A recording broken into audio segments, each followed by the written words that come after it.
Compare car insurance with mustard.co.uk. With the cheapest online price guarantee, why go anywhere else? T's and C's apply. Details online. Authorised and regulated by the Financial Conduct Authority. Clyde One's Super Scoreboard podcast with Taggart's Land Rover, part of the Lookers family. Click and Drive, the simple contactless way to buy a car.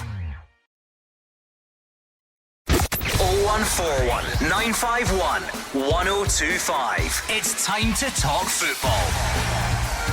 It's Clyde One Super Scoreboard.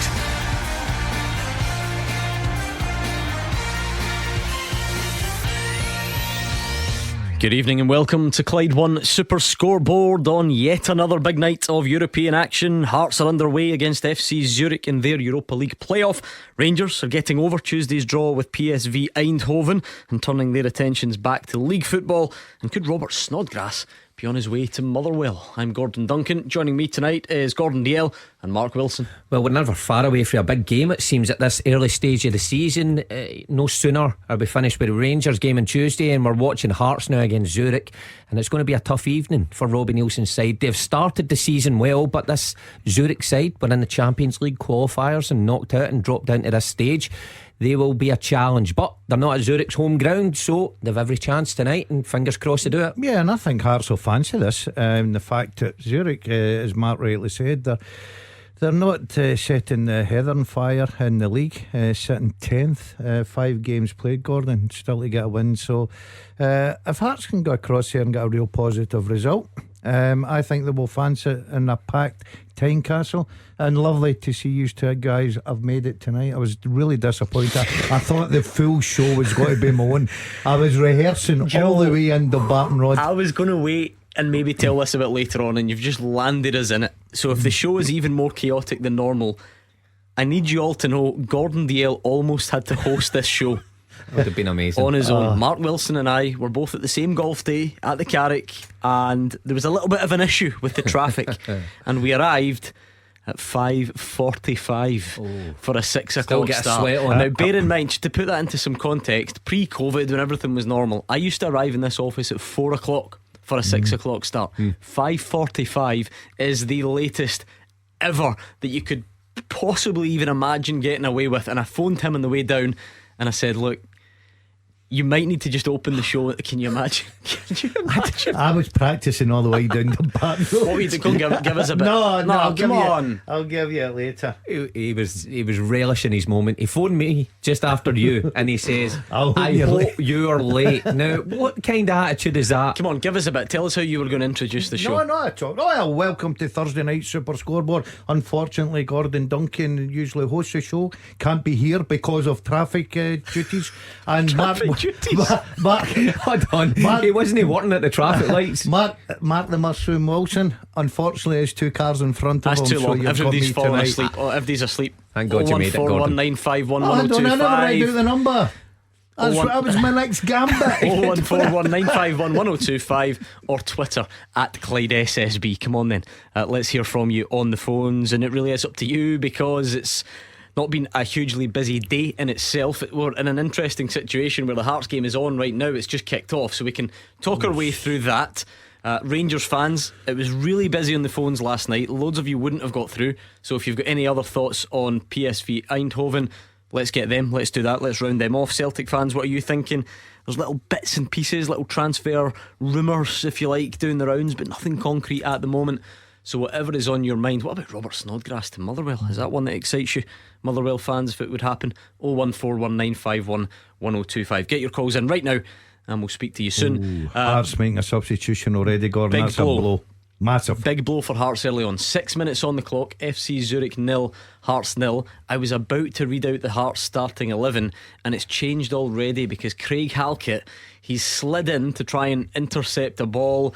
Looks like his leg gets sort of caught under him. Maybe a bit of discomfort in the knee, and he's coming off already to be replaced by Toby Sibic.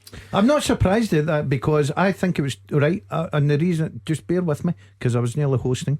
I watched the game on Sunday. Obviously I was laid up in the house and I decided to watch the Hearts game, and just at the end of the game against Dundee United, he picked up an injury. He went off and they brought him back on, and I looked at him and he looked in discomfort. He slid in tonight. I just think that's from the weekend on to tonight. Yeah, I really do, Gordon. It looked like he landed heavily on that sort of left knee mark. His leg was bent so that the lower leg was kind of stuck under him as he slid in. Yeah, it certainly is a blow. You know, particularly in that position where you're going to need your back three and your goalkeeper to have a big night away from home in Europe. And if Robbie Nielsen, he picks it. Sibbick's a good player, but he's picked his strongest three there. And if you lose one so early on, it's not ideal preparation. Yeah, they've gone with the back three tonight. Like I say, those plans are already up in the air a little bit. Toby Sibbick coming on for Craig Halkett. It is goalless, so I will quickly give you the team for what it's worth in case it changes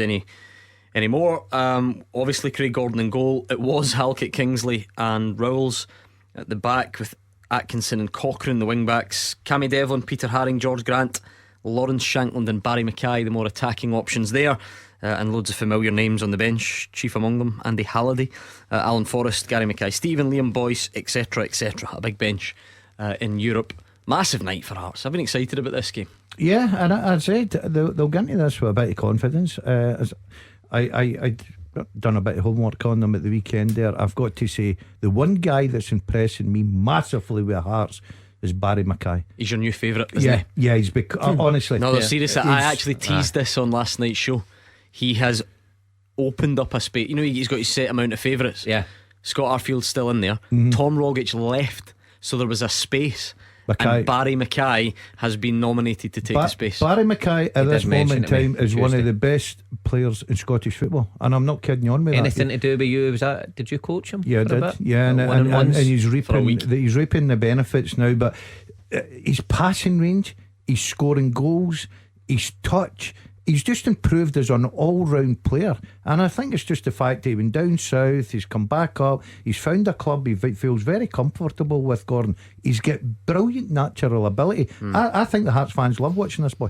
I mean, Mark, the chance over these two legs for Hearts to go straight into the Europa League groups, that is incredible. Everything's relative. If we're talking about the carrot and the size of what Rangers might be able to go on and do, how good would that be to have Hearts in the Europa League groups? And we had a Hearts fan on last night who called this the ultimate free hit, because if Hearts do end up in the Conference League groups, then that's great as well. Yeah, because I think when you take out our big two, your mind sometimes just jumps to, teams must be in the Conference League, that must be a qualifier. But you're right, when you've seen this was a Europa League playoff, it's huge, because over the years some of the teams that compete in those group stages are huge. We chat about it all the time. This has got a Champions League feel about it, this kind of Europa League group game, and that's what faces Hearts. If they can get out of here without a defeat tonight, then you would fancy them at Tynecastle. You wouldn't really be fearing Zurich the same way as you do some of the bigger hitters in Europe, and with that crowd there, it will make a difference. Hearts have got players, hugely experienced players,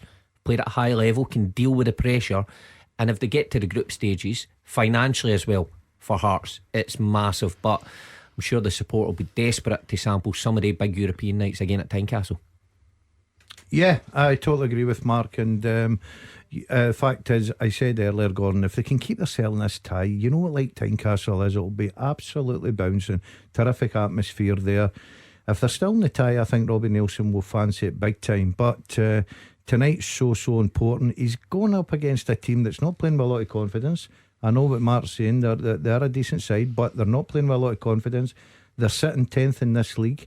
They've not won a game in the first 5, so it's a great opportunity for them, but they've got to defend well tonight. And as we all agree, I think a big blow losing Halkett. He's one of the best defenders. Oh dear, and that was not good defending. Tell me the flag's gone up. It has to have gone up, or Hearts got that drastically wrong. Either way, it's let's get another look at it. The 5 men offside, was it? Yeah, that's a great line from Hearts. There we go. Anyway, FC Zurich 0, Hearts 0. We'll take you through that. We'll look at everything else that's out there today, and we need your company. 0141 951 1025. And Ross in Pollock is going to kick things off. How's it going, Ross? Hi, Gordon. Gordon, hope you're all well. All good, thank you. Yourself? All good. I'm all good. Just a quick point on Celtic tonight. Obviously, the Champions League draws next week, and I'm also under the impression I think Celtic are holding out to maybe see who we get before we maybe bring another one or two in. Does you see the guys agree with that, or do they think Celtic's business is done? Well, Mark, what do you think about that? I don't think business is done, but I don't know what the point would be holding off to see who they get. What difference would it make if Celtic get a Real Madrid to another team? What difference would that make it about who they bring in? Were they not linked to a winger today? I was seeing Gordon. I think there's some. I don't think the business is done with Celtic yet. I think look, if the window closed now, I think every Celtic fan would be happy with the squad. I think they've got a very strong, powerful squad. But see, as a coach or a manager, you're always wanting to add more because of the amount of games that they're going to have to play this season. Ross, in answer to Mark's question, what is your theory there about, depending on the opposition? I think if Celtic get drawn against Real Madrid, I'm not saying, Mark, that we're going to go and compete. No way. I'm just saying that if Celtic maybe get a lesser draw, that maybe you think, right, okay, Celtic maybe look at that and think maybe if we add a bit of quality, it might help us to get through. That was where my thinking was with that. Well, I don't know. I maybe work the other way. If they get a lesser draw, maybe Ange Postecoglou looks at his squad and thinks, I've got enough here. You bring good players in to compete with the best players. So if you get a big name or a couple of big names, which I actually think I've got a feeling Celtic for what it's will. worth, Haksabanovic is a big name. And in has, the truest sense of the Scrabble, word. And I hope that he signs to hear you two butcher it every Thursday night. Mark, just in your That's the one you've been linked with that you mentioned. Yeah, just in your opinion, I'm settling into this role here as hosting the show. By the way, as he's starting throwing questions, yeah, it's not your job. Just in your opinion, do you think that that's a position Celtic need filled just now? Yes. Winger? No. Listen, you said, and we said a couple of weeks ago, if you get offered the right player, even if you've got Jota, Maeda, Foto, whoever else on the wing, if you get the right quality player, you're going to take him for competition. You're going to take good players. The Barcelona boy a few weeks ago who moved on, if Ange Postecoglou, it was realistic, he would have brought almost in there. Ross, I mean, every week at the moment Ange Postecoglou gets asked about it, and to paraphrase, it's something along the lines of, we're not desperate, but if something's there, we'd take a look at it. It doesn't seem like it's there's an absolute need for Celtic to bring players in when you listen to the manager. Could be wrong. No, I think for me, another striker, definitely. I don't think we could go and compete in Europe with disrespect to Giacomakis or Kyogo, but I just feel like we need a bit of quality, because in Europe you're going to face tougher teams than what we're used to. So I do feel like we're maybe a bit weak going forward. Maybe in the wing, again, you've only got Maeda and Jota, and then Abada, and obviously Forrest is there as well. But I feel that as well, a bit of quality is maybe needed when you get to that European stage. So 1 or 2 for me. But is there and I know it sounds defeatist, Ross, but I wonder, is there a case to say that that gap between some of the Champions League side, it's so big anyway, the notion that Kyogo and Giacomakis aren't good enough and Celtic need something better? Can Celtic realistically get something that's guaranteed better than them? Because they've been pretty good, have they not? No, they've been good. I'm not sitting here saying that we're not being good. For 1 minute, I'm definitely not saying that. I'm just saying that I think when you look at the gap from where Celtic are domestically to the European stage, sometimes that bit of quality is what you need to try and get you through the group, like into the Europa League, and try and get you through the stages. Again, as I say, I just feel that going forward in the striker positions, if you take away Giacomakis and Kyogo, we're kind of left short. We've only really got 2 strikers. We've not really got anybody else. So I just feel that another striker, maybe, if we just to try and get us through that European stage. Ross is right to an extent. See, when you get to the Champions League stage, at the top end of the pitch, the difference in quality, even for Europa League, is huge. So if you've got that absolute diamond who can pull something out, a counter attack, then of course you're going to do better. But it comes with a price. It just feels like this is now, we're on to a different level here, because there has been discussions about adding more depth. We're now on to this idea that Celtic need to sign a new number 1 striker. That surprises me, because I thought that Kyogo and Giacomakis were massive fans' favourites. And in fairness to Ross, he is saying he likes them and he thinks they're good players, but Will Celtic really upgrade both of them? No, absolutely no. I think that would be a very difficult job. You would need to really burst the bank for that. I think the two guys up, where I do agree with Ross, and I said it three weeks ago in this show, if I was offered another centre forward, I certainly take him. And people say, well, how can you keep three centre forwards happy? They've got a lot of midfield players excuse me, quality midfield players. The manager's very good at man managing. I agree with Ross that you can't leave yourself short. You're right. I'm glad you weren't hosting the show. Yeah, Okay. I was all Pat in this guy's throat. It was Give all him the the Heimlich manoeuvre, will you? it was all the practicing I was doing in the car. But I don't think you're going to get better quality in the two guys. I think Hugo and Giakoumakis, for where Celtic are, whether it's Champions League or whatever it may be, I think they're as good as what you're going to get for your money. No doubt about that. 18 gone. Hearts are got a bit of defending to do. Peter Haring's just given a free kick away. You know, there was one really good counter attack from Hearts. It was sharp, it was quick in the middle of the park, and it was just missing that final pass, and they were almost in. That's what Hearts are good at. They're set up. You know, they've got Shanklin who's mobile, but Mackay behind them. They're set up to defend deep and hitting the counter, and it almost paid off there. So they need to keep going along those lines, but they're inviting a wee bit of pressure onto themselves just now as well. Civic with a brilliant block to deny a goal. Oh, Craig Gordon's had to make a smart save. He gets it at the second time of asking. First one was a bit too powerful to hang on to. That actually stung the fingers of Craig Gordon. No doubt in that, Gordon. It was absolutely flying, but his positioning was good. Got it a second time. It takes a good position. It's good. Stand right in the middle of the goal. Exactly. That's where the ball went. Where do you want him to stand? Well, he's got a wall. He could have stood in the other side of the wall and get beaten. He's right. On you tonight. I think there's something. Yeah, I think it's because he phoned me up and says he wanted me to miss the show. I think he's threatened because you are next in line to host the show. he knows I'm next in line. And I've got feels that threatened. crown. I'm ready to go, and I've been practicing. Let me tell you how now. bad must I have to be second in line? Well, you've got to earn your stripes, son. I've done that. I've been through the good and bad. You were going to leave on Saturday halfway through the show. Yeah, but That was a stomach issue. yeah. Thank you to Ross. Let's bring in Ian, who's also a Celtic fan. A bit of talk about signings there, Ian. It's been a fairly quiet few weeks on that front. What's your take on Celtic's business?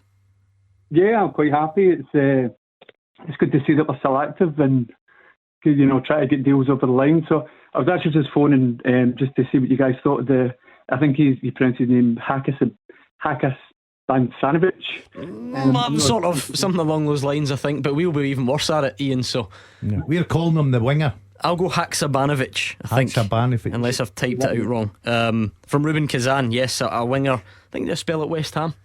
Talking about €5 million, something like that. Is that an area you'd like to see, Ian? I'm not complaining. I'd rather see a defensive midfielder come into the club, but I'm not really sure how he fits in either, because obviously Jota can play either side. Maeda is there, Forrest is there, Abad is there. I feel like we've got an abundance of players in that area, but if Ange wants him through, I trust Ange Postecoglou. Have Hearts just been given a penalty? I think so. I'm Or just The seen it back? reaction of the Zurich players. And I'm sorry, Ian, because it's a really good point, and we will get to it. That's got to stand. If VR's looking at that, surely Atkinson takes a stud right on the ankle. It looks like he has. I think the referee's got card the out. yellow card Think out so. as well. I hope so. He'll be What a pointing start this to would that be, because spot. it's been a little bit backs to the wall. Lawrence Shanklin to anyone?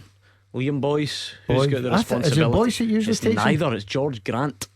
Oh, Grant. I think with the ball in his hands, scored at the weekend, didn't he? I made that up. I watched the game. Barry Mackay scored. Yeah, I did.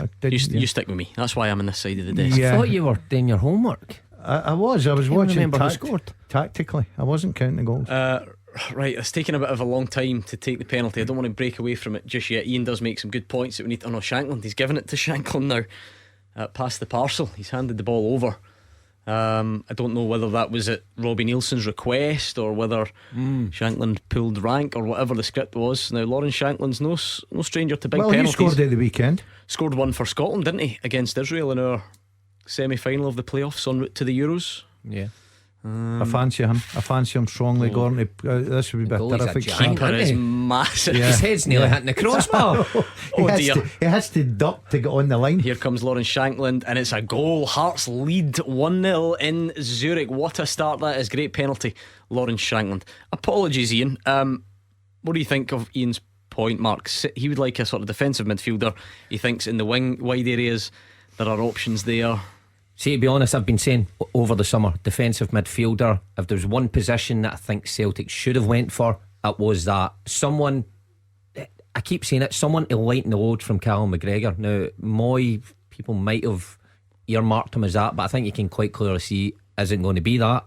So I think there is room to bring someone with a bit of stature in for the bigger games. And that's not saying to drop McGregor, it's maybe saying to play alongside McGregor, someone more defensive minded. So I think it's pretty open to bring someone in there. See him on Haksabanovic, Gordon. If this is now Alex Collado a couple of weeks ago, fair enough, that one didn't come off. We don't know if this is guaranteed, but it certainly looks like it is that wide area, which goes back to Ian mentions guys, like James Forrest. Does this mean that actually, although he says that Ange Postecoglou is great at backing his players, and I think he did make comments about James Forrest, but why are they looking in that area? Who is it that is not doing it for him? They may just look to double up two players going for the right and the left. You with Jota, Maeda can play, Abada, Forrest, obviously. That's three then on that side. Yeah, they may just look for a player that can go between the right and the left. He looks at it. He's a very attacking minded manager. That, right? That is the thing. And I totally agree, Mark. There's a lot of arguments out there to say, why has he not brought that sitting midfield player in to help McGregor and sit there in different games? That's not his style. He's never going to change. We know that. He's more of, he'll rather bring in an attacking winger with a bit of pace that's direct, that's going to light up games and excite the fans. That's the way the guy wants to play. I think Celtic fans love that. I like watching them when they're in that sort of a frame of mind. I think they play some terrific football. So I'm not surprised that he's going for a sort of an attacking player, because that's his style. He's an attacking manager. Does that maybe answer, Ian, why, despite you and Mark Wilson not necessarily agreeing, maybe a sort of traditional defensive midfielder, is that maybe just not in the Ange Postecoglou playbook? Oh, I'm still quite happy for McGregor to play there, because if needs be, somebody can come on. I mean, ideally, I wouldn't like to see Moy come on, but he doesn't look very mobile. But I think McGregor's good enough to play anywhere in that midfield. But I was reading on Twitter that he can play as a number 10 as well. So maybe he's been brought in to play ahead of McGregor and not in the team, just ahead in front of him. Yeah. So maybe that's the case. But guys, can I just bring up one more thing? It's on Sunday we're trying to organise a minute's applause in the 7th minute for a young guy called Patrick Parker, who took his own life. So we're really just trying to sort of give that a wee bit of exposure to so. Listen, sorry to hear that, Ian, and absolutely, I'm sure these types of things are usually well supported, well backed amongst football fans, and we know that's an issue that impacts a lot of football fans, so certainly don't mind you bringing that up. That was Ian in Paisley. Thank you for the call, Ian. FC Zurich 0, Hearts 1. A brilliant start for Robbie Nielsen's side. It's been a tough defensive performance, but they've taken their moment, got up the pitch, got a deserved penalty, and Lawrence Shankland dispatched it expertly. So I'll keep you up to date on that, and please, now's a great time. 01419511025.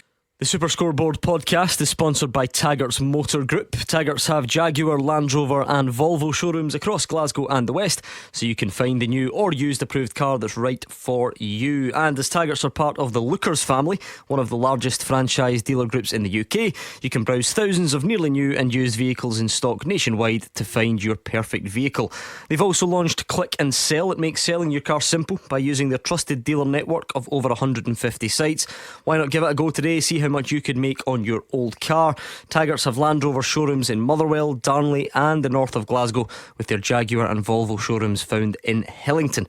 Check out taggarts.co.uk to get your new or used approved Land Rover, Jaguar or Volvo today. Now let's get back to the podcast.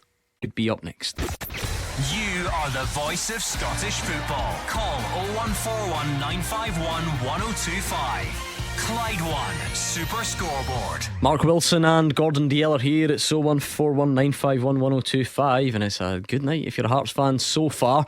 It didn't start great because Craig Halkett had to go off injured, but Lawrence Shankland's penalty has Hearts 1-0 up in Zurich with 30 minutes on the clock. My main worry, Mark Wilson, is that this game gets called off because the pitch is looking a bit wet over in that corner. It's not looking great. Over on Hearts' right side, there's a lot of standing water, and you see it when Zurich are taking a corner kick, and the rain is still on, and that must be a concern. It looks okay everywhere else, but you can just see the short corner getting in there. It's actually starting to hold up, so fingers crossed the rain goes off and the game continues.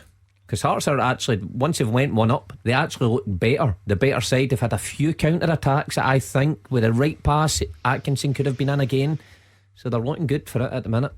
Yeah, I think they've just got to make sure there's a chance here. Yeah, they're looking, good, looking really good. Come on. FC Zurich 1, Hearts 1. The equaliser is dispatched beyond Craig Gordon. Nothing he could do about it. Emphatic finish, and we are level. Of course, it's not even in Zurich, is it? But there we are. And that's why he gets paid the big money for the big calls. Go on yourself. I mean, you couldn't see that coming. It's a long ball. Well, Punt up the Gordon, park, and the boy, swivels and volleys it. Terrible defending. There is Atkinson actually who won the penalty, gets dragged in. He just gets nudged too easy. What a finish it is. Yeah, Craig Gordon's absolutely no chance. Terrible defending, Mark rightly says, but that's a top class finish. Gives the goalkeeper no chance. See if you're a manager, you're so disappointed.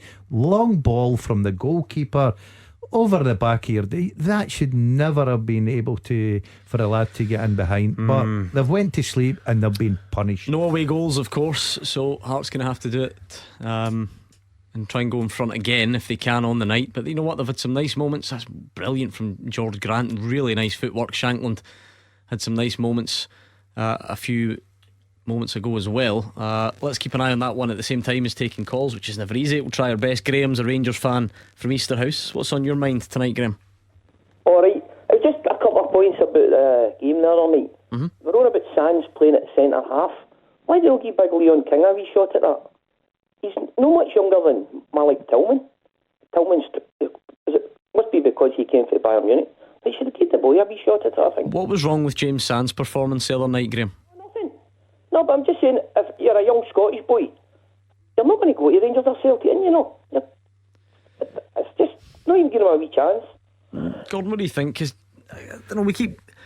sometimes what happens is, an opinion sets in, and then, last night, for instance, we had loads of criticism of John McLaughlin, who, based on purely on Tuesday, didn't really do anything wrong. I thought by most people seemed to think James Sands played quite well on Tuesday. Mark had concerns on Tuesday night and before the game. I thought watching the game, obviously we catch up with it, Gordon. I thought James Sands played particularly well. I thought he had a very good game. I totally understand what Graham's saying about King. I've said in the programme I'm a fan of the lad. I think he's a terrific prospect. Unfortunately just now he's been used sparingly as a sub.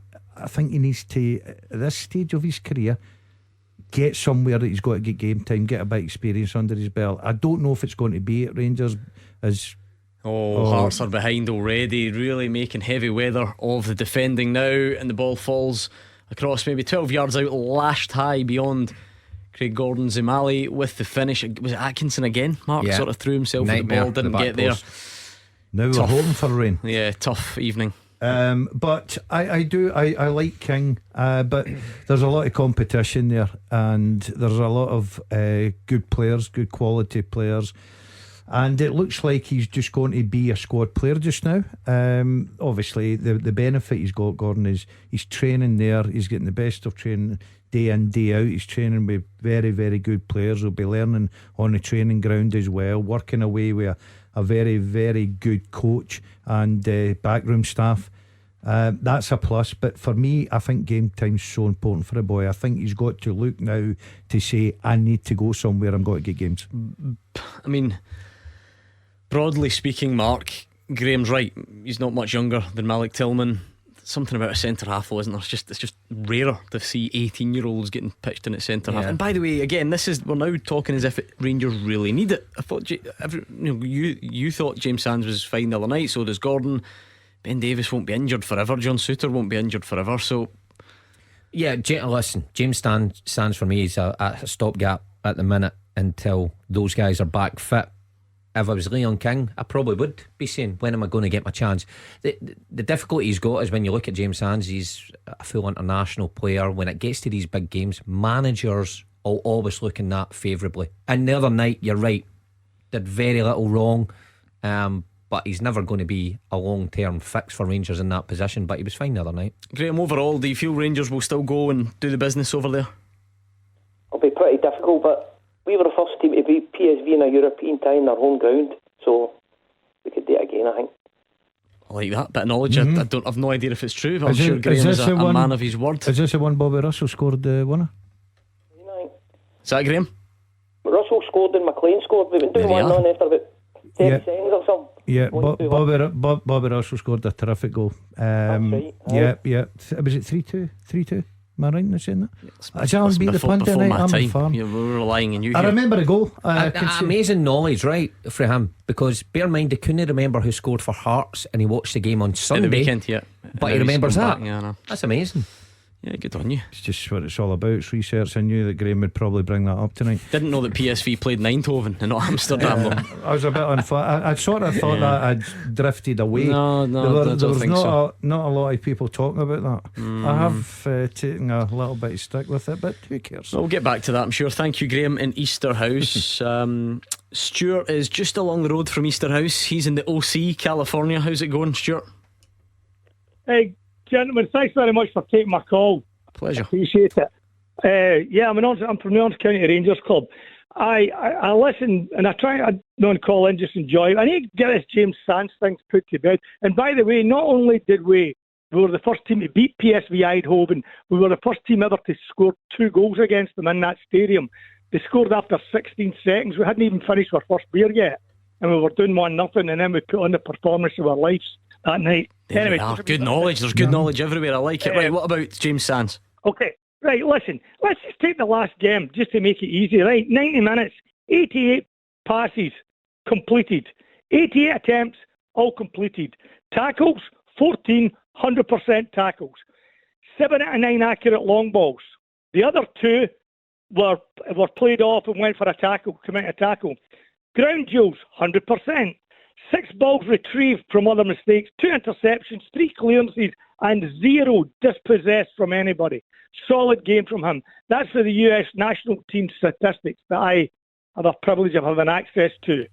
The guy had literally a perfect game. And these guys are, just because he's not flamboyant, if say you big Souttar or big Butcher in there, right? They're big and flamboyant and getting in there.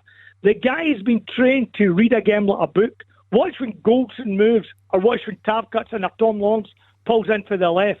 Watch how he just moves left and right at the back there. Honest to God, because he's reading a game and he moves into space. I hate zone play, but he does move in there. He's reading the next move before it happens. He's 2 steps ahead of the game, and that's why he has 100% record in tackles. There's no another Rangers player done that this year. I can't give any other examples because I just happen to have this. I like it. I love the research, Stuart. That's for sure. And Gordon, it backs up what we're saying. It's a trait that we have. Sometimes you come up with an opinion and you want to double down on it, and you stick with it and you become entrenched in it. It seems like there's a certain amount of people who weren't having James Sands before Tuesday, so have just decided that after Tuesday they're still not having him, which in one sense you're allowed to do, but the timing is strange. You have to acknowledge that he played well the other night. Yeah, and if Stuart can rewind to Tuesday, he'll hear me saying that, I had every belief that Sands could get into that position and play very, very well. And tonight, I think Mark and I have both complimented him for his performance. It's about growing into playing for clubs like Rangers and Celtic. Sometimes it takes a bit of time. I thought he played very well, but I've not got the stats. Obviously, Stuart read out there. Very impressed with that. But James Sands deserved his place the other night. It'll be interesting to see when everybody's fit that if he's got to continue in there, because if Stuart gives Gio a phone with those stats, it's going to be hard to drop him. But do you think he did deserve his place the other night? I think Ben Davies wasn't available. No, well, I think if Ben Davies was available, but right, Stuart's got the stats there, right, and that's perfect, and he did play well the other night. But give me the stats for the USG games, the 2 games. Would it be the same? So he didn't deserve his place. I'm convinced that if Ben Davies was fit, he would have played. Now, the argument would be, does he deserve his place for next week? Of course he does. Off the stats that Stuart gave and what we watched, where but the proof will be in the pudding.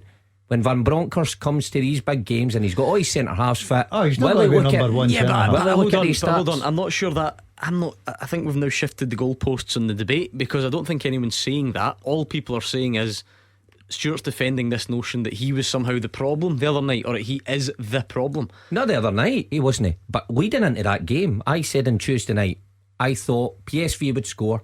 I thought it would be a worry to some Rangers fans that James Sands was centre half because of how he played against USG, a team. But now they won't be as worried because he performed well. Well, he showed he can perform well against that front line. He's still part of a defence that lost 2 goals, right enough. So it wasn't a perfect night. When you come off a back four and you've had a good game and you've lost 2 goals, I guarantee you players are only sitting in the dressing room and went, I've had a perfect night, no matter what your stats say. So again, the proof will be in the pudding when the manager has everybody fit, if he still thinks he'll continue there at centre half. Overall, Stuart, I mean, what did you take away from the other night? Do you get into the second leg with fear, trepidation, or confidence that the job will get finished off? You know something strange, and I'm being totally honest, I actually get into full confidence in it, and I'll tell you for why. You'll start that same team, and Golson will not make the same mistake that he made, and that back line will be tighter. And they'll do it. They'll play the exact same way. Remember, we're going in there. You've got to, not you guys, but we've got to remember that Gio changes his tactics during a game, which we used to moan about that people didn't do. He is doing it. Van Nistelrooy is changing his tactics twice during the game. He dropped that boy Bertiem into the midfield. Why? To try and pull Rangers players in. Did you see Sands chasing him? No. Sands watched him. And the first time Bertiem went away, Sands took the ball off him. That's the difference. We're playing a very, very skilled game. And I think he'll play the exact same. And I'm not against Davis, by the way, or Big Suter. I was just trying to make a point. You know, blood and thunder type players get attention because they're in there and getting torn in. This boy was taught, drilled, and again, I don't even like zone, but he was taught zone play. I think Gio plucked him out for the City group for nothing. When Man City were trying to get him I'm being honest, for the reserves. He plucked him out of there, took him in there, and the boy loves it. And he scored the highest percentage score ever for an American since he started doing these stats 2 years ago. 99% was his overall score. And he'll never do that again. And no, he didn't. He probably didn't go in the dressing room, Martin, I agree with you, and go, I had a great night tonight. But I can assure you, he had his man, and he done his job. Those other players never done their job at the 2 goals. The boy's no perfect. It might have a nightmare on Saturday against it. But there you go. He might not even play against Hibs on Saturday. You know that? It's a strong defence though, Stuart, I'll give you that. I think Stuart's surname Sands. The James Sands Supporters Club over there in Orange County. I like Thank that you. though. I like all the stats there. That's good. James Sands has got Player of the Year already in America. Thank you, Stuart. 01419511025. Hearts have actually had a couple of promising ventures up the pitch. Barry Mackay, although he's sliced that shot there, he's showing his talent, isn't he? Gordon, I'm not just saying this, right? I used to think Barry was just a good football player. He's grown into, to me, he's got everything in his locker. See his passing range, and if you watch him, his touch, his ball control, he can carry, he can score goals. He's one of the top players in Scotland just now. And I'll argue with anybody. I know that you can get in with your Jotas, your Tillmans, all these guys, and I totally agree with that. They light up. But for Hearts now, Barry Mackay has been absolutely brilliant this season. Well, they're going to need him because they're 2-1 down at the moment. We're just approaching half time. 01419511025. Good time to call. You could be up next. 0141 951 1025. This is Scottish football's league leader, Clyde One Super Scoreboard. Half time in Switzerland. It's FC Zurich 2, Hearts 1. It got off to a great start for Hearts. Yes, they had some defending to do, but they countered a couple of times. One of them ended in Nathaniel Atkinson getting brought down in the box. Referee pointed to the spot, rightly so, and Lawrence Shankland dispatched the spot kick perfectly. Unfortunately though, the lead did not last long. Hearts defending wasn't great, in all honesty. I'm sure Robbie Neilson will feel the same.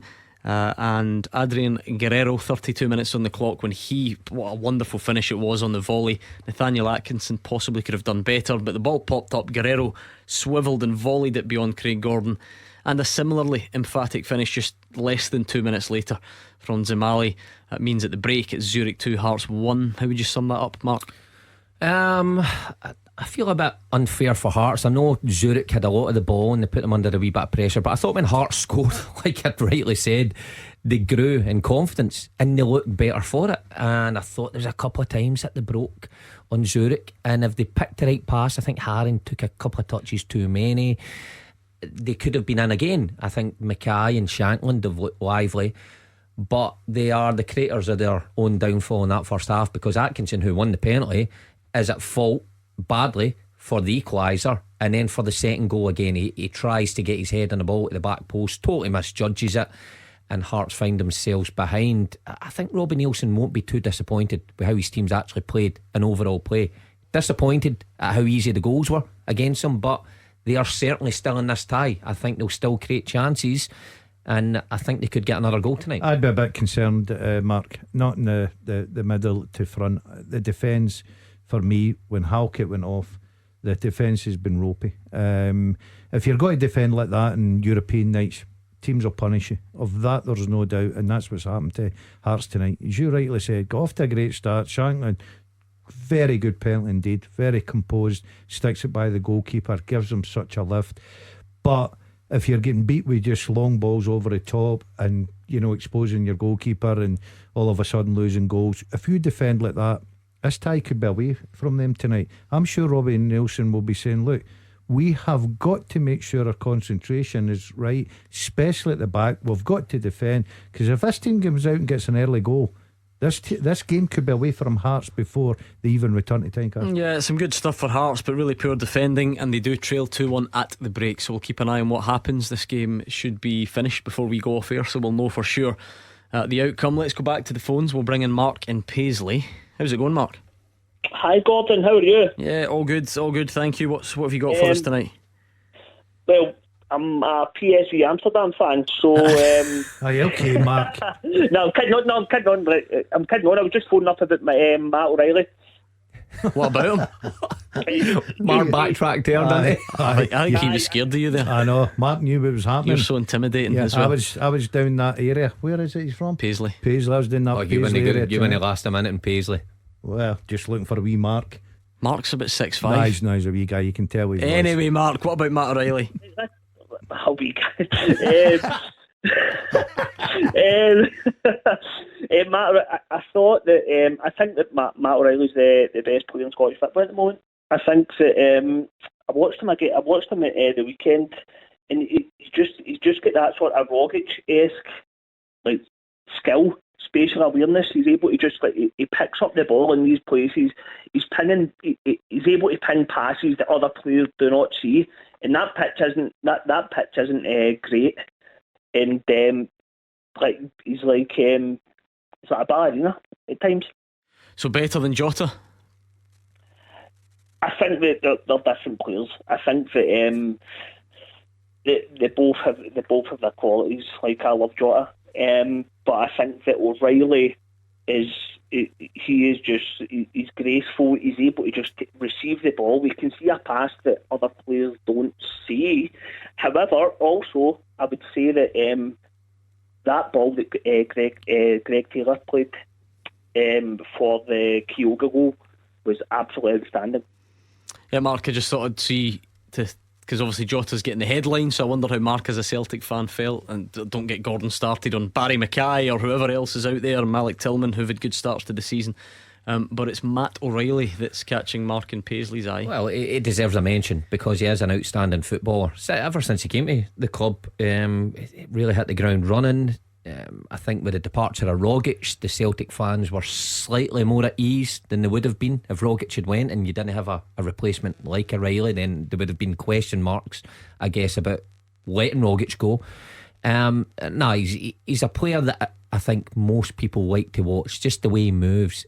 He's also a threat from set pieces, dead balls. You know, he takes a lot of corner kicks, which is something that you obviously need. I mean, for me, the best player in Scotland, it's pretty evident. Jota is on absolute fire, but Matt really wouldn't be far away. It's pretty evident, Mark says. Mark's made up his mind already. Jota is the best player in Scotland. How it started just now, without doubt. I'm just saying, you were very convinced, just as if there is no other opinion out there, and I'm sure people are shouting at the radio right now disagreeing. Yeah, certainly doors, but obviously Jota's playing very well. But you go back. Who's going to win Player of the Month? Is that what you're trying to say? Jota, hands down. Wrong. No? Do you know? Do you know? I don't know. I don't know. All right, but get back to Matt O'Reilly. It's got to be. Oh yeah, he's been brilliant. What a start! Yeah, great start. You're scoffing at? He's had a great start, but anyway, carry on, guys. Yeah, but I've got to say, O'Reilly, good fun to wind him up, isn't it? I totally agree that he's a very elegant player for me. I think he looks brilliant on the ball, very comfortable, lovely left foot. He's fitted right into the way Celtic play, and he's a big Postecoglou favourite. So he's got a massive part to play going forward this season for Celtic. Of that, there's no doubt gone, because he is a terrific talent, the lad. The issue would be to see if anything had to happen to O'Reilly. The luxury was last season, if anything happened to either Rogic or O'Reilly, the other one was there. And then you look at that Celtic midfield. Of course, you've got quality, but they're quite exceptional. Rogic and O'Reilly at how they play, and quite unique. So I know Turnbull comes in, but he's a slightly different player. So I just wonder if that's why Ange Postecoglou is looking at that position to strengthen. What do you think, transfer business wise, Mark? Like Tom Rogic, it's an absolute mystery. Like how he's, he seems to be just. He's not even bothered. He shrugs his shoulders like everyday life. I think he's just that cool. But I mean, I would still love him at Celtic. But what do you think for his future? Do you think he's going? I mean, Mark, it must there's everything. There's the lifestyle and all that, and being far away. So you assume he left Celtic for a reason. But it's just bizarre that a guy of his age doesn't really seem to be in any hurry to go. Yeah, it baffled me, because you instantly think that's him. He's gone back home. He would set up with a team in Australia, and he would play. And then even at there. That, there was probably a perception there that in football level wise he could have done better than that league. Of course, but that's not even happened. I don't really understand it. Maybe he wanted. You never know personal circumstances that a player's going through. Maybe he wanted some time out. I don't know, but it's surprising. Certainly won't be the lack of offers. He's a free agent. He's a terrific talent. There was big offers there though. Yeah, but you just wonder. Mark's right. Maybe a personal opinion. What do you make situation of for him? That area then? Because it's the only one that you could say. Look, Celtic had a title-winning team, and it's the same, if not stronger, than it was. But with that exception, just purely even on the options, as Mark says. So Rogic used to be there. Now he's not. He's not been directly replaced. Does Ange Postecoglou feel that Aaron Moy is the one to do that? Does he feel that a combination of a better O'Reilly this season, a better Hatate this season, and a better Turnbull this season is enough? Or and we've not even seen the lad Gucci. I think he's meant to be a more defensive type though, anyway, isn't he? But he's still got options in the midfield. Moy looks to me like he's still a few games to go to get up to speed. Obviously he's playing catch up, but it'll be interesting, because the new lad that they're talking about, we said there he could play in the number 10. What was his name again? His name, Haks Abanovic. It's not bad, I expected worse. Would that be okay? I'll take that. Okay, well, Hacks, as we call him, Abanovic. He could be the answer that just drops off that between midfield and forward line going. Thank you, Mark, in Paisley. It's that time of the night. Beat the Pundit with the Scottish Sun. For the best football news and opinion online, thescottishsun.co.uk/football. Now, I know most people might listen often, or have certainly listened before, and are familiar with Beat the Pundit. But if you're not, this is I'll play a little clip from it just to give you an idea. What? I know what you're going to do here. This is ridiculous. No, not at all. I'm just trying to highlight the way it would work so that people can hear. You know, when I ask the questions. I know what's going on here. In which Dutch city do PSV play their home games? Amsterdam. Yeah. Hold on, I'll play it again in case you didn't catch it, in case the kids are making a noise in the car. Hold on. In which Dutch city do PSV play their home games? Amsterdam. I think you were so sure as well the way you said. How many people have mentioned that to you since Tuesday? Yeah, I get dogs abuse in a golf course as well, you know. So I'm getting it all, even getting into my local shop. You know, for the worky boys, I'm glad they're doing 40 hours in the rain. I'm getting all sorts of stick with that. So I've just got to grin and bear it. Sometimes you've just got to make a mistake and go on with Gordon, but I'll be successful again. As I always say, success always depends on the second letter. The look on his face as he tried to finish with that. That's his worst. No, I hate that. I like that one. That's your worst one yet. That is your worst one yet. There you go. Anyway, if you A, want to play Beat the Pundit, or B, want to tell us whose quote is stolen tonight, I never stole it's any. 01419511025, and the call needs to be in before 7 o'clock. Tackle the headlines. 01419511025. Clyde One Super Scoreboard. Mark Wilson and Gordon Dalziel are here. It's 01419511025. We are underway in the second half. Hearts are actually on a good break at the moment if they can get bodies forward, but with 50 minutes on the clock, it is FC Zurich 2, Hearts 1. And I must admit, Gordon Dalziel, nothing frustrates me more than having to admit that you are right, but Barry Mackay is having a wonderful performance, albeit Hearts are still losing. He has got his full repertoire on show. Yeah, if they're going to get anything out of this game tonight, he'll be the man that makes it. Gordon, he's involved in everything. Some of the touches, his ball control is incredible. As I say, look, I've watched Barry for over a years now, and I just think he's grown as a Hearts player. He's playing very well, and he's got terrific ability, the boy. Anyway, 2-1 to FC Zurich at the moment. Hearts have got a free kick. If you're just joining us, we've been discussing some aftermath thoughts from Rangers' draw against PSV Eindhoven. We've had some discussions coming from you on the phones about Celtic's signings at the moment, and after this we're going to speak to a man who is well known in Scottish football, and he's just got himself a new club. I'll tell you who after we do this.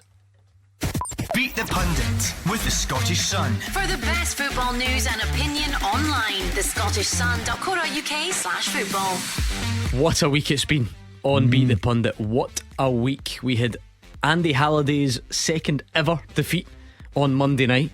We then went 2 in a row for the listeners on Tuesday with the whole PSV Amsterdam debacle.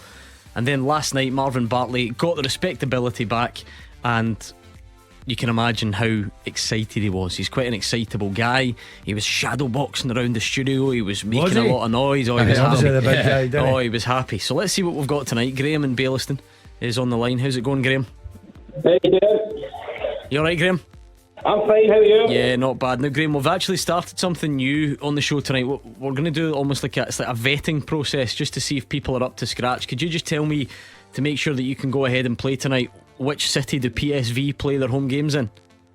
Eindhoven. Good, right, that's fine. You'll do for us. Heads, it will be Mark Wilson, and tails, it will be Mr. Amsterdam himself. Wonder how we get that nickname. Gordon Dalziel. Let's see.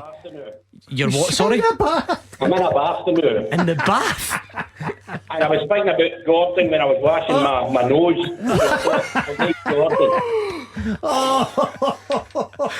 Producer Chris, somebody better go and give him CPR in there. He's just fallen off his stool. I was thinking about Gordon when I was washing my You need a lot of soap, let me tell you. Wow. Mark, how do we recover from this? I just wanted to delete it from my memory. This guy's thought of Graham in the bath. In the bath. Graham, don't drop the phone in the bath. No, waterproof, hopefully. Do you know what the worst thing? Firstly, I could hear the echo, so I assumed he was somewhere. But I think I did hear him move a body part out of the water there. You know that noise it makes? That He's got the toe on the tap. I'll warm it up.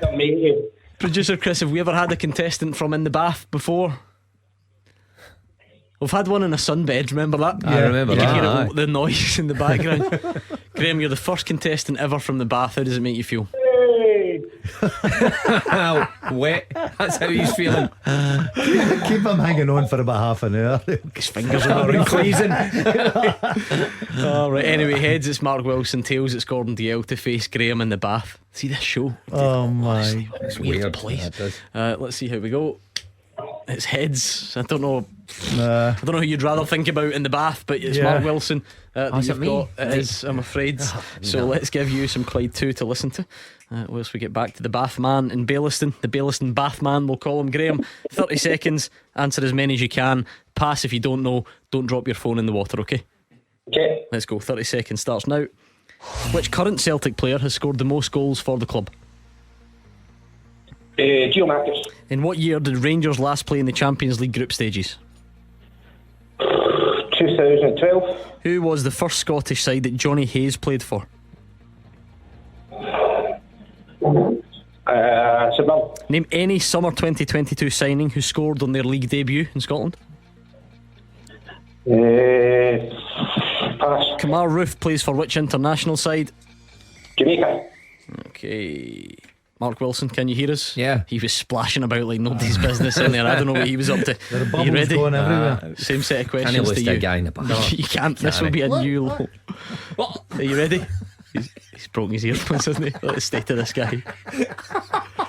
What have you done? How have you done that? All my time here. That's an expensive piece of kit, by the way. Yeah, well, it's cheap. Anyway, Mark, you ready? Aye. Same set of questions. Which current Celtic player has scored the most goals for the club? Cal McGregor. In what year did Rangers last play in the Champions League group stages? 2011. Who was the first Scottish side that Johnny Hayes played for? Inverness Caley Thistle. Name any summer 2022 signing who scored on their league debut in Scotland. Newbley. Kamar Roof plays for which international side? Pass. Jamaica. And which striker joined Celtic from PSV in 2006? Jan Vennegoor of Hesselink. Bathman, how do you think it went? No good. No way to drown myself. Graham, stay with us. Right, please don't. And Seriously didn't beat him. He was terrible there. He wasn't great either, was he? Right, which current Celtic player has scored the most goals for the club? Forrest, didn't it? Graham said Giacomakis. He's not Forrest. been there long enough, Graham. You said Alan McGregor. No, I said James Forrest. Cal McGregor. James Forrest. What James did I say, Forrest. Alan? Alan, Sorry. it's James certainly Forrest, Alan. 97 goals. So none of you got that right. Rangers last played in the group stages in 2010. Great start. Oh, what? Great start, boys. None of you have got any. The Bathman's struggling, so is Mark Wilson. 2010. Johnny Hayes first played for Inverness. Yes. Yeah. Did he get that? He did not. Oh, Graham. 1-0. At this point, Bubbles around my ears. At this point, I can't even hear what he's saying because of the echo. That nice tiled bathroom is doing us no What size favours. of bathroom you got? It sounds massive. Graham, are you in there alone? Hopefully. If you hadn't get it on FaceTime. Because it was the echo. It was. Anyway, right. Name any summer 2022 signing. Partly my fault. I should have said Premiership debut. It doesn't really matter because you were miles off it. Alan Forrest, Moritz Jens, or Leighton Clarkson. Alright, hold on a minute. You've not read the question right. Who did you say? Nibbley. Who played for Livy last season? Yeah. Good one. Aye, great. no, so Brilliant. good. This is some game, by the way. 1-0. 1-0. The Bathman is toiling. Yeah. Kamar Roof plays for Jamaica, Yeah. but you said pass first. I did so say you're not pass getting first. Did Bathman get Jamaica? Bathman got it. Well done, way. He's Bathman. level. Give us some bubbles. He's in there with a can of red stripe. He knows he's Jamaica. Is red stripe Jamaican? I don't know, I just think made so. that up. Is it? It is good. Is it? What a relief. You know me and my beer knowledge. I'm a big beer drinker. No. Which striker joined Celtic from PSV in 2006? It was Jan Vennegoor of Hesselink. He's not getting that. Mark Wilson got it. He's not getting that. Bathman did not get that far. Oh. Yes. Oh, the relief. A 2-1. How do you think Bathman's feeling right 2-1 now? victory. Graham, enjoy the bath. Thanks for Yeah. calling. It's the weirdest Beat the Pundit of all time, so you've always got that. You won't have the sign ball, but you're the first and definitely the last guy we'll let on from the bath. Take care. I one Mark could have came round and rubbed my back. He's certainly so not weird. What is going on here? He's out the bath with a towel and all that. Flossing. Did the floss? You do that, don't you? What? He's a flosser. He's a flosser, I'm well, not. tell Big, you are. big Graham's like that. It's almost- I just get beat with Mark. When you're in the gym, it's always the older generation. Put the foot up on the bench. That's the him. floss. And get the talc. Talc everywhere. I don't mind the talc and the jammies in the winter. Anyway, that's another good victory. see when you thought this show just couldn't get any weirder, we've plunged to new depths. Plunged, I like that. Plunged, aye. Yeah. Yeah. Why you would you phoning phone for in the bath? Aye. Why would you phone for the bath? That's odd. And then Do you take your phone in the bath? me, do. I don't I have a do. bath. I don't like baths. Stinking.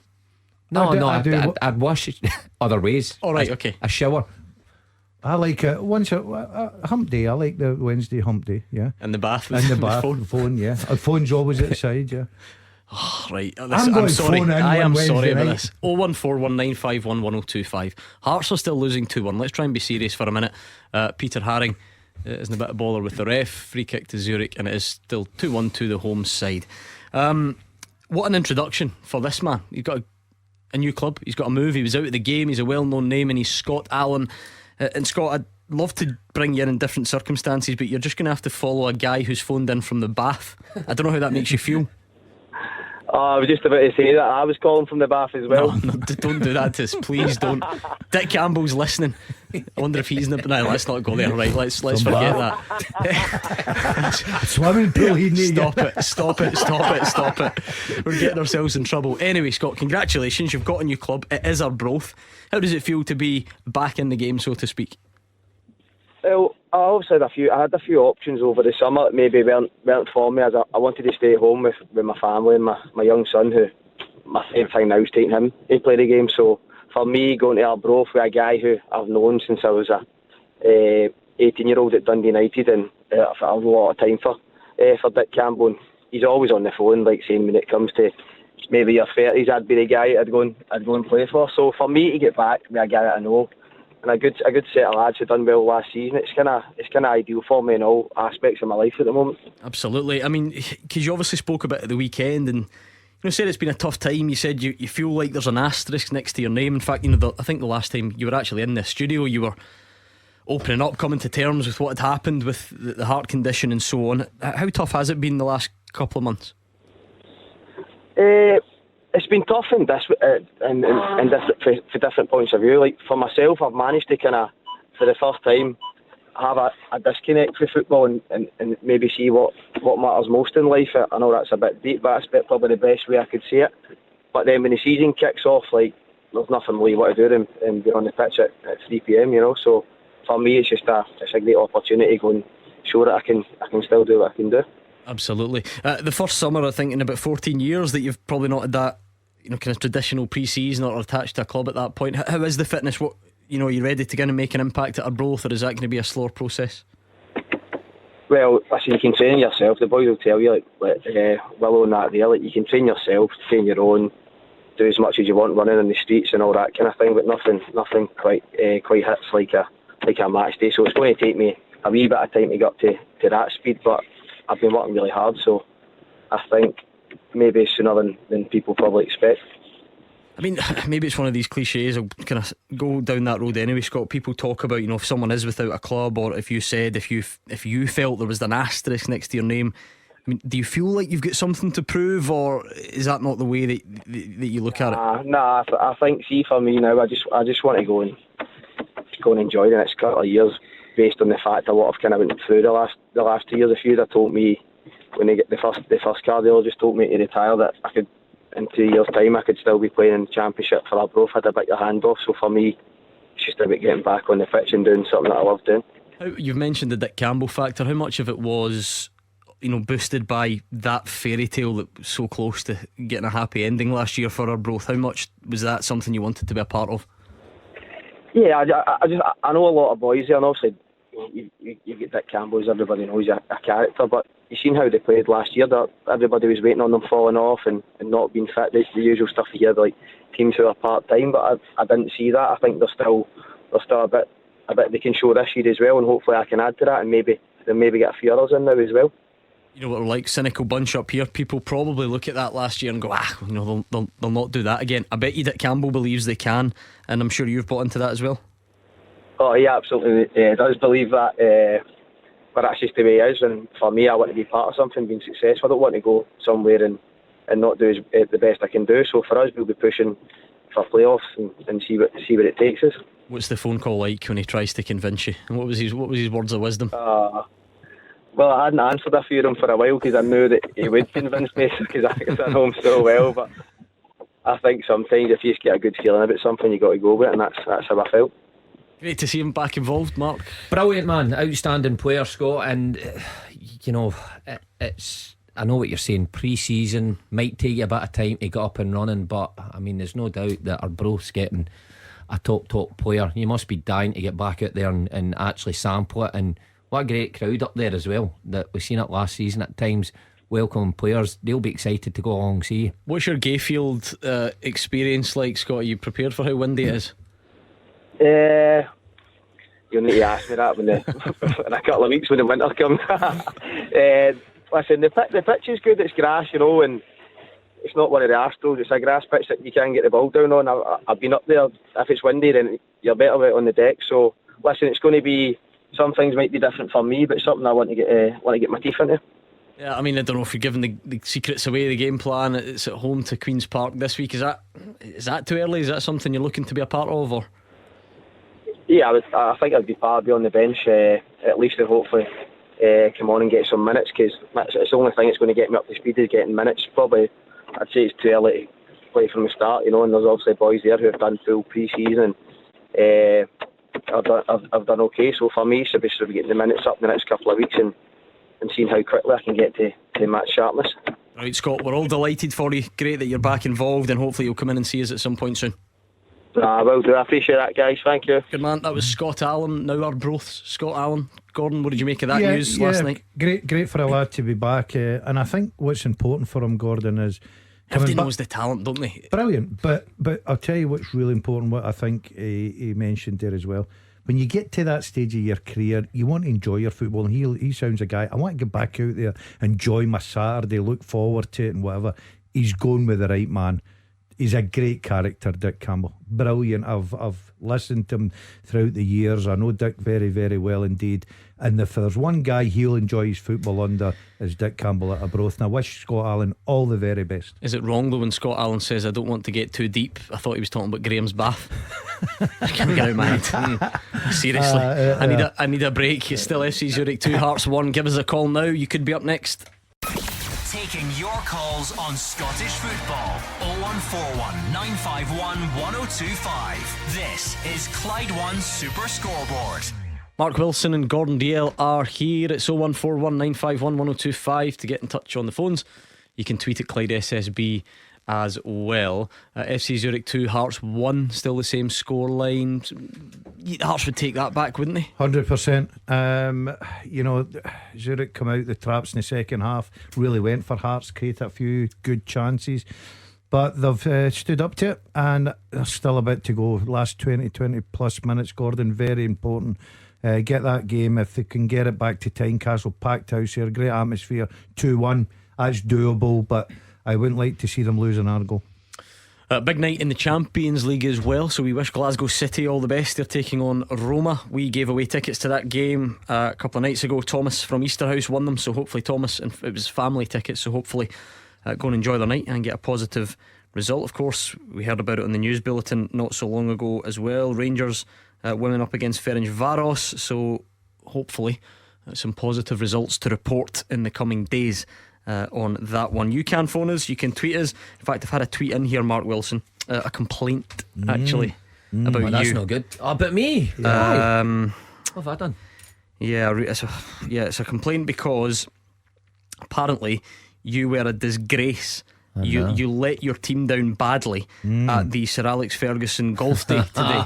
Apparently your standard was not great. That wouldn't be a complaint, it would be a fact. An accurate summation. An accurate summary of how my days went. I mean, first and foremost, I've got to apologise to my team. I've never played that. I've never played so bad. I mean, it got to the stage it was embarrassing. My nickname will be 3 from the tee. I was 3 from the tee, probably about 14 holes. No way. I swear. 14? I swear. I was running out of balls. And he's standing there belly bursting in an Under Armour t-shirt as well. That's what a day he's had. I felt like I had armour when I was swinging. You know, I got to that stage. I don't know how the golf is, but your foot's intake was obviously I got good. to the stage that the guys were giving me golf tips, and then there's nothing worse.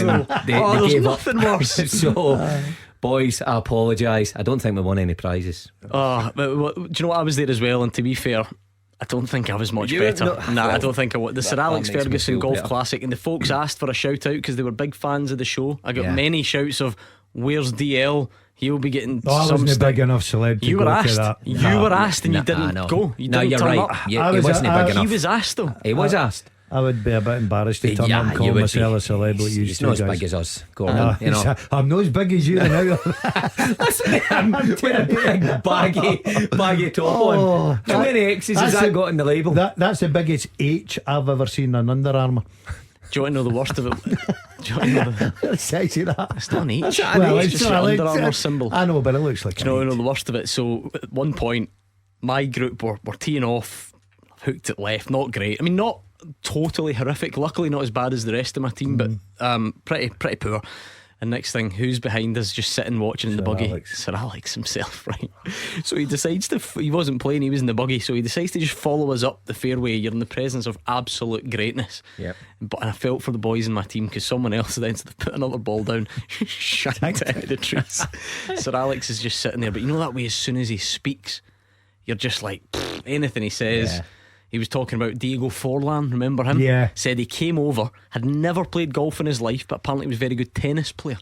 So hand-eye coordination was there. He was at Man United for 2 years or whatever, and was a scratch golfer by the time he left. That's amazing. Makes you sick.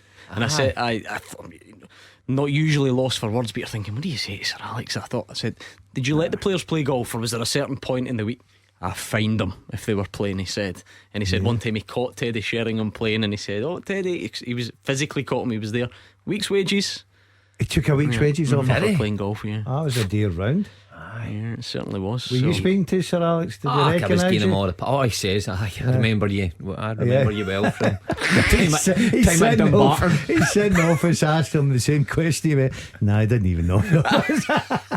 Had my disguise on. But do you know what I love about this? It's, you like to think people will remember the cutting edge analysis, the knowledge that you two pass on. One of the organisers came over and said, it's good to see that Mark Wilson's here and not away seeing Lady Gaga in London. Oh, actually, she came up and said to me, I was Gaga. These are the things that people remember. I says I would do it every week if she was on every week. But anyway, it was a great event. We wish everyone well. Doing a lot of good things for a good cause. They're still enjoying a lovely gala dinner at the moment, and him and I are stuck in here with you. Are you boys getting By the way, absolutely starving. And I did say to starving, Chris, I don't know if you're listening, Chris, I did say to Chris about the pie, and he's just gave a shocked face here because he's forgot. I think for the first time ever, Chris has done you a massive favour. Not He's put that pie oven on. He's trying to fat shame me tonight. You see the state of that? Have you seen the state of that? John nice. Ram. By the way, no, I'm not. John Rambo. Certainly didn't play like him today, that's for sure. Anyway, you've spent so long fat shaming Mark Wilson that you've eaten into your time for the full-time teaser. See what he's done there. He's talking about admit, food again. Stephen's on a roll. Stephen sent me about 10 teaser questions in the last day. So thanks again to Stephen. If you want to help him out, lighten the load, full-time at.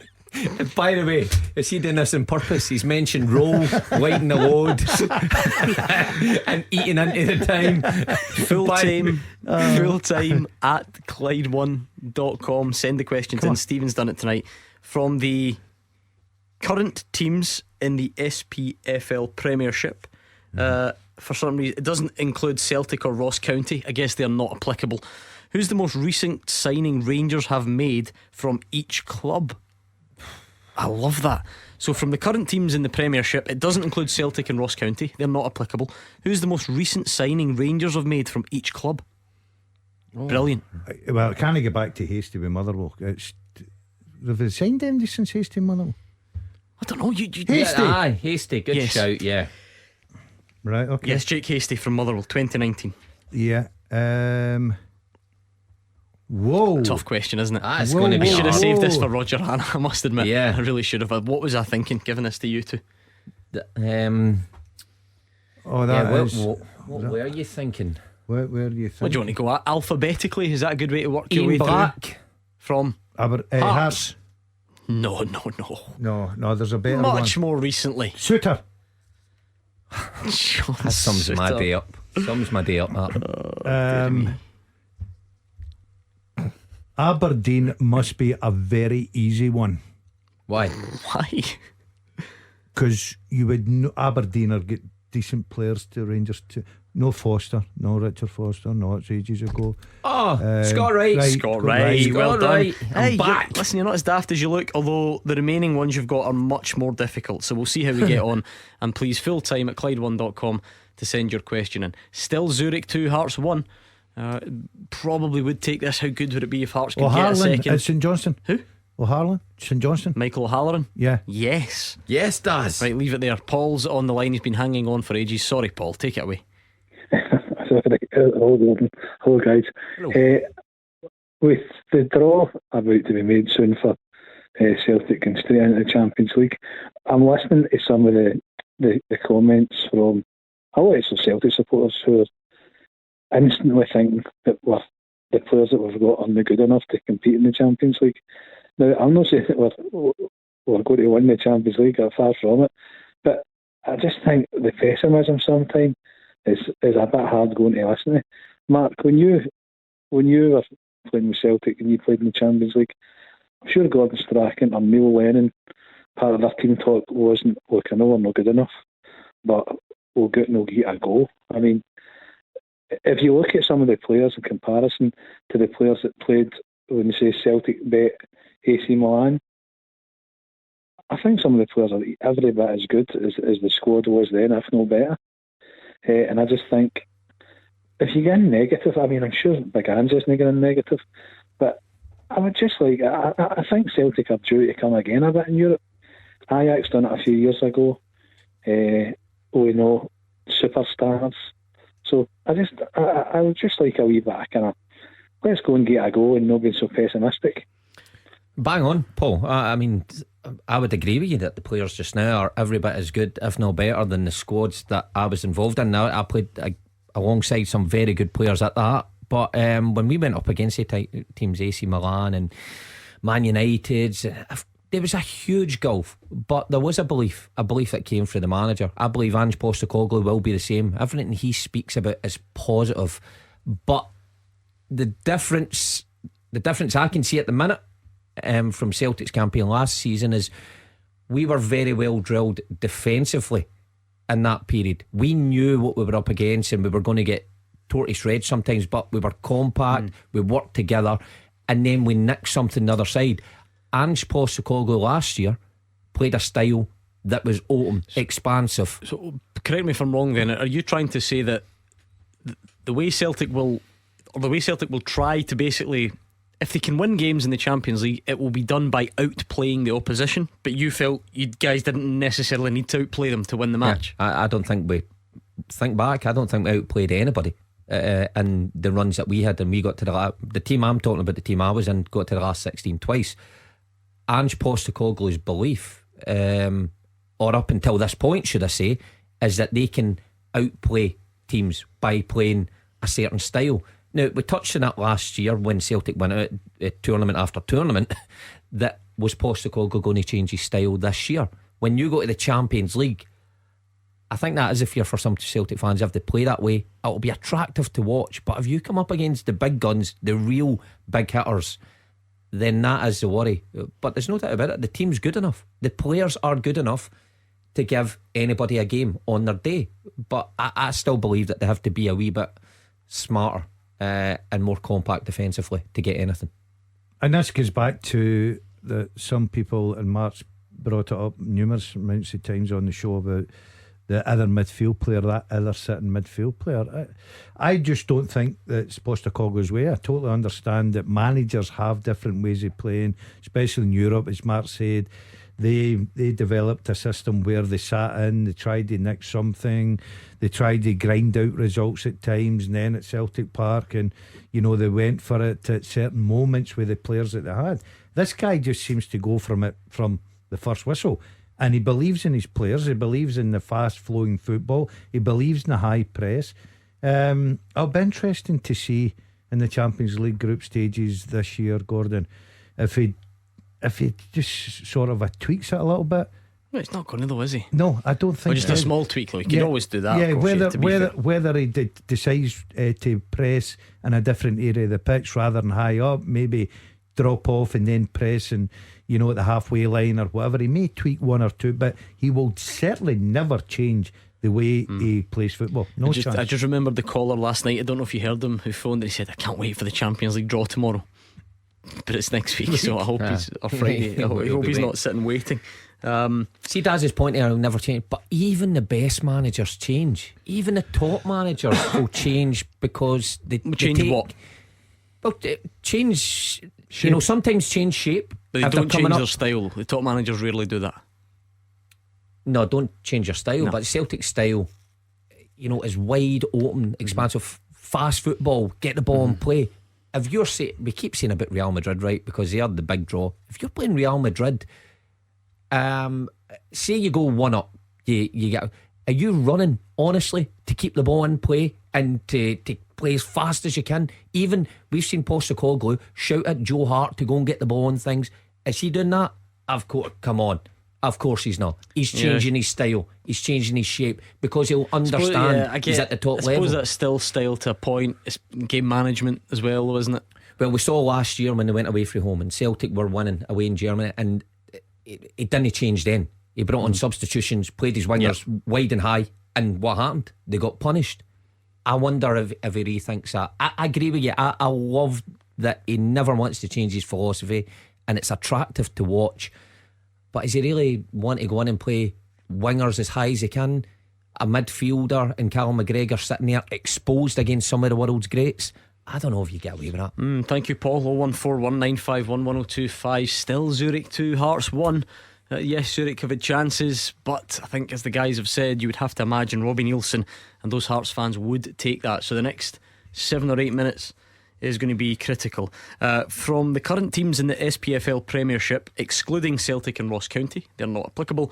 Who's the most recent signing Rangers have made from each club? No loans, just permanent moves. So Scott Wright from Aberdeen, John Souttar from Hearts, quite easy, Jake Hasty from Motherwell, St Johnstone's is Michael O'Halloran. Right. Chris Boyd, Kelly? No. Naismith, Kelly? No. Chris Burke? No. Chris Burke went to Kelly. Aye. Did he not start? Started at Rangers, you should know that. So he did, aye. Stephen Thompson, Dundee United. All the way back to that? Aye. Yes. Aye. 2003. Yeah. St Mirren's a good one. It's no Broadfoot St Mirren, is it? Nope. 4 to get. We'll get them next. Number 1 for football in Glasgow and the West. 0141 951 1025. Clyde 1 Super Scoreboard. On the home straight on tonight's Clyde 1 Super Scoreboard, almost done in Switzerland as well. FC Zurich 2, Hearts 1. It looks like it will finish that way. That the pace has sort of dropped out of the game. Hearts are trying to keep it. It looks like they would take that. FC Zurich not necessarily pressing too hard either. Hopefully those aren't famous last words.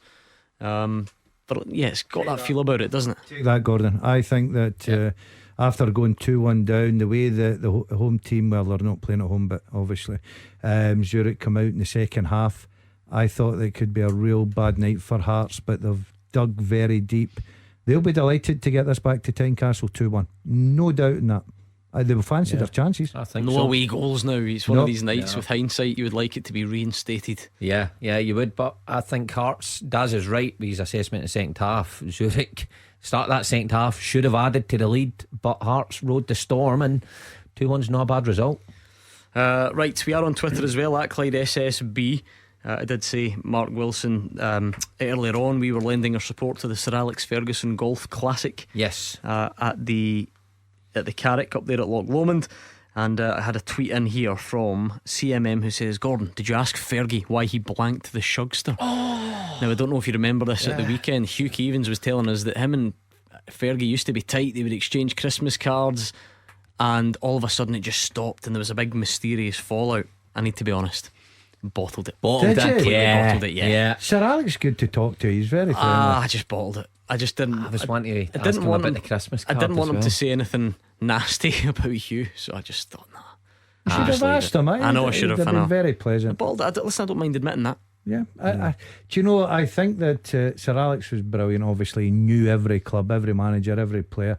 He used to send, even when I was at Ayr United, I used to get a Christmas card every single year From his secretary.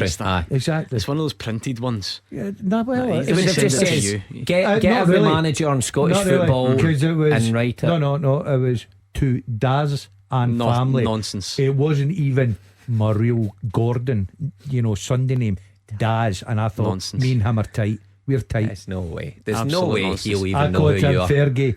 Of course he did. That's in his office at Old Trafford before the Arsenal game. Exactly. Come out, The get yourself in here. security take you. Yeah. Who is this guy? Is that the same time you thought Colleen Rooney was No, an that was ex-school friend? That was a time after. That was just a bad moment. Hospitality must have been good that day. If you thought I'll tell you what, she's got good security. I couldn't get near her after that. Anyway, Raymond Taylor's given the teaser a go. He's sent in 2 names for you. One is right, one is wrong. We've got a right one. Can you name, for the current Premiership teams, but it doesn't apply to Celtic or Ross County, who's the most recent signing Rangers have made from each club? It's a cracker. You've got Scott Wright at Aberdeen, Stephen Thompson at Dundee United, John Suter at Hearts, Jake Hastie at Motherwell, and Michael O'Halloran at St Johnstone. Kilmarnock is Jordan Jones. Jai. Sure. 100%. Lock good it shout. in. Lock it in. Lock it in. Right, the Hibs one. Kevin Thompson. No. Stephen Whittaker. Yes. Alright, we'll leave it there. We'll try and get the rest before the end of the show. Speaking of Motherwell, Jake Hastie, that got the wheels turning in my head. Gordon DL, what did you make of these reports suggesting a move for Robert Snodgrass could be on the cards? Yeah, very ambitious. Good player, Gordon. Very experienced player.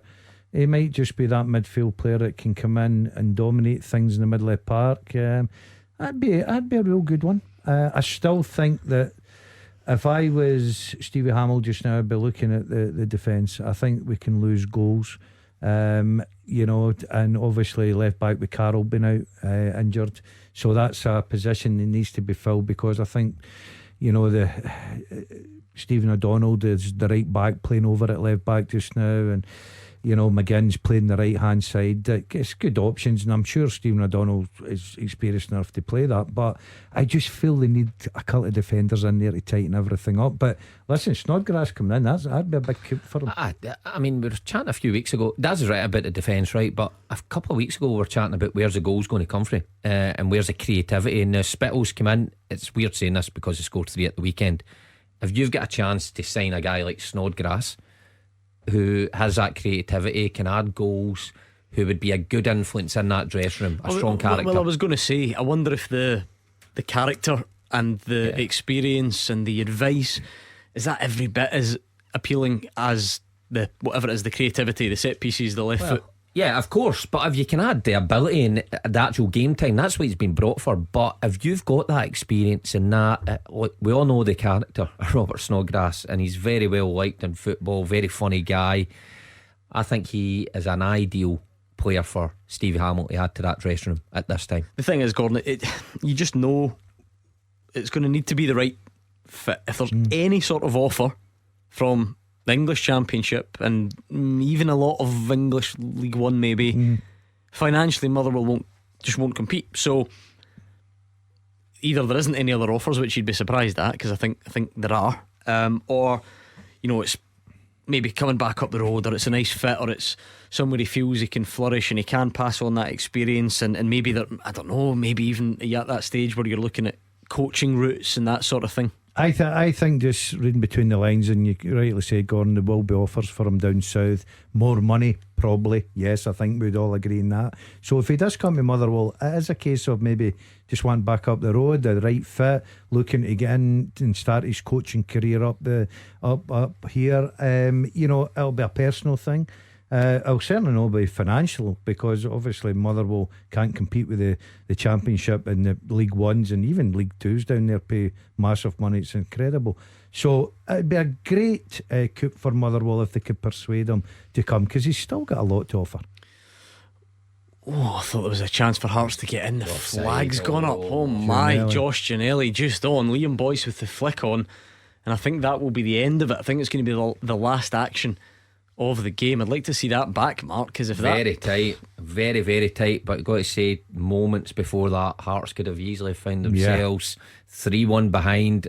Yeah, I think 2-1's a good result, because Zurich probably be scratching their heads how they haven't made it more. I think it's an excellent result, Mark, because I was a bit concerned after half time. I thought they come out the blocks and really had a go at Hearts. And full time whistle there, Gordon. Yes, the full time whistle has gone. It's finished in Switzerland. FC Zurich 2, Hearts 1. It was actually Hearts that took the lead after having been forced into a change early on when Craig Halkett went off injured.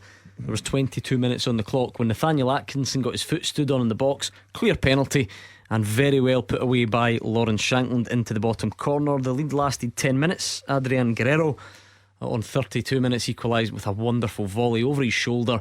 It was helped onto him by Nathaniel Atkinson, which wasn't great from a Hearts perspective, but the finish was magnificent. Craig Gordon couldn't do anything about it. And then 2 minutes later, in fact less than 2 minutes later, Hearts were behind. Zamali again, a similarly emphatic finish, but similarly ropey defending from Hearts. You maybe did fear the worst at that point. Hearts had a couple of counter-attacks that didn't fully materialise, and in the end, no goals in the second half. It's finished FC Zurich 2, Hearts 1. Tynecastle will be rocking in a week's time. Well, it will be, and it's a good result to take back. Obviously Robbie Neilson wouldn't have wanted to lose the game, but when I think he looks at the overall picture, you've seen a picture of him there actually, and he's smiling. 2-1, not a bad result in Europe away from home. And the way Hearts have started at Tynecastle this season, you could see them scoring a couple. It's all about the back door and how they defend, because they will have to defend much better than they did this evening. The 2 goals they lost were shocking, but they've really got a chance, and it's a huge evening for them next week. Yeah, I think he'll fancy it. I think he'll be delighted to get out of Switzerland tonight with 2-1, Gordon. Got a great opportunity next week, but they'll need to play at their best, because on the evidence of that team tonight, they look not a bad team. They look a good outfit. The positives would be some of the counter-attacking play, threatening to point your man Barry Mackay again, and the penalty from Lawrence Shankland. I know people say, "Oh, it's only a penalty," but bit of pressure on away from home, and he stuck it away. They'll certainly need to work on the back line. I think that Robbie Neilson, the one thing he will be disappointed tonight is the defending. They've been poor. And a real sour note, because Craig Halkett did come out from the tunnel at half time in crutches. Now that can just be precautionary, just to keep weight off it, Mark, but we can tell it wasn't this. It didn't look like an impact injury. It looked like something was twisted or landed on. Well, it's never good, of course, when you come off. You've seen the player in some pain right away, but when he comes out in crutches, it's not a good look at all. And they could do with him next week, because you could quite clearly see that that back three with Atkinson at right wing back came under some pressure and didn't deal with it particularly well. So it'll be a difficult night. They need to be better defensively, but they can certainly score against this team with Barry Mackay and Shankland in the form they're in. Okay, we'll get some more reaction to that tomorrow night. Hearts fans, you can give us a call and let us know what you made of it. Anyone else who watched it as well, of course, more than welcome. And looking forward to tomorrow. We should be hearing from most of the managers round about the country as we build up to another great weekend. It all kicks off a nice 6-hour show for us on Saturday.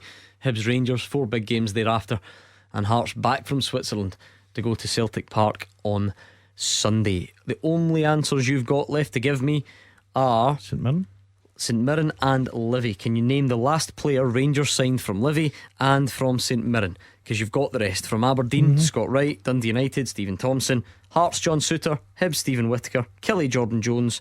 Motherwell, Jake Hasty. St Johnstone, Michael O'Halloran. and it's not applicable to Celtic and Ross Go County. on, Mark. I'll give you your moment. And Well, Livy, I had to go back a bit. Played against this guy at Livy. Tremendous header of a I think ball. you've got it. I think you've got it. Marvin Andrews, way back to 04. St Mirren's killing me. Is it the McCoy signing? McCoy steerer? You were throwing names about in the break, and you haven't said it to me on air yet.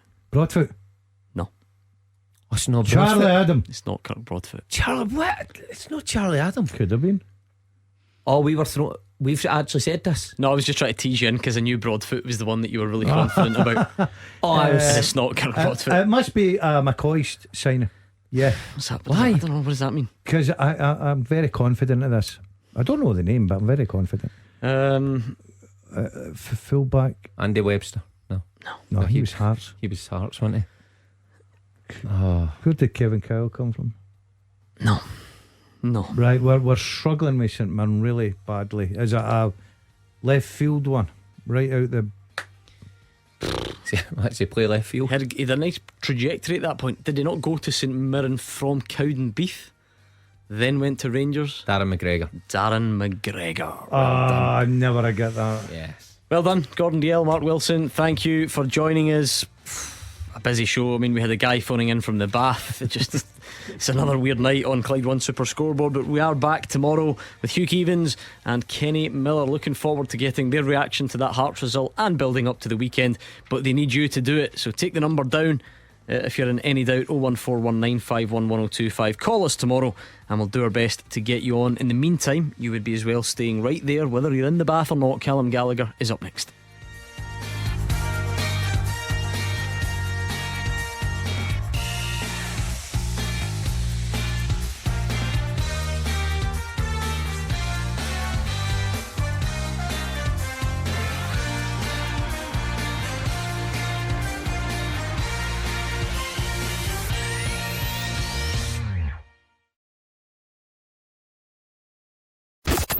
Clyde One's Super Scoreboard podcast with Taggart's Volvo, part of the Lookers family. Click and Drive, the simple contactless way to buy a car.